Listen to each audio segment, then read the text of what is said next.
ሊስን፣ ሂር ምንድነው ልዩነታቸው? ሁለቶችም አባውት ሳውንድ ናቸው። ስለ ድምፅ ነው የሚያወሩ። ሳውንድ ወይም ድምፁ ወደ ጆሮአችን የሚመጣው ናቹራል በሆነ መንገድ ነው። እኛ ፈልገን አይደለም የሚመጣው። ይሄ መስማት ይባላል። ሂር እንለዋለን። ሊስን የምንለው ደግሞ ማዳመጥ ማለት ነው። we give pay attention ትኩረታችን ሰጠን ነው የምናዳምጠው። ለመረዳት ወይም ለመገንዘብ ትኩረት ሰጠን ነው የምናዳምጠው። ሊስን ይባላል። ለምሳሌ I hear music ሙዚቃ ሰማለሁ። ትኩረት ሰጠን እየሰማን ነው። ናቹራሊ የግድ ስለሆነ ሙዚቃ ይሰማናል አይደል? ጀስት ዝም ብለን ስለሰማን ነው።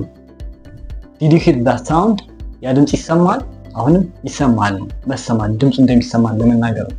ነገር ግን ሊስን ሲሆን ደግሞ listen to me ብል ሐሳብ ወዲያ ወዲህ እያለና ስናየው listen to me እንለዋለን። አዳምጠኝ ማለት ነው። she is listening to music ሙዚቃ እያዳመጠች ነው። ትኩረት ሰጠ እያዳመጠች ኤርፎን ጋር ተመስጣ ምናምን ሙዚቃ እያዳመጠች ነው ማለት ነው። ማስተዋል ያለበት ነገር ሲሆን ሊስን። ዝም ብሎ ናቹራሊ መስማት ከሆነ ግን ሂር የሚለውን እንጠቀማለን ማለት ነው።